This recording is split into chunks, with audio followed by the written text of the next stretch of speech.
Malaki ang pagkakaiba ng nanay sa tatay. Ang tatay basta't nagtatrabaho at may naiuuwing sweldo, tawag agad ay responsableng ama.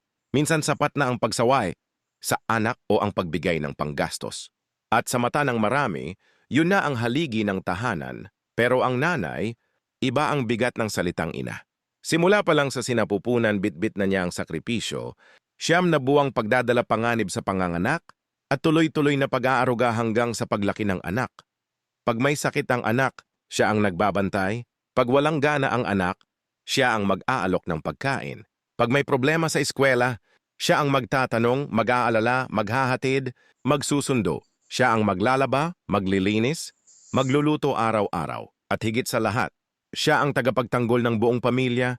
Pero minsan sa isang pagkakamali lang o kapag may isa lang siyang hindi nagampanan, madaling sabihin ng iba irresponsible ang ina, habang ang tatay kapag naibigay na ang pera, madalas si nanay pa rin ang mamomroblema kapag kinapos.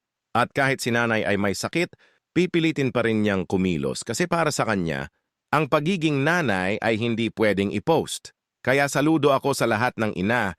Hindi madali ang ginagawa ninyo, hindi madali ang sakripisyo, at higit sa lahat, hindi lahat ay kayang tumbasan ang pagmamahal ninyo. Mabuhay ang bawat nanay, kayo ang tunay na bayani sa loob ng tahanan.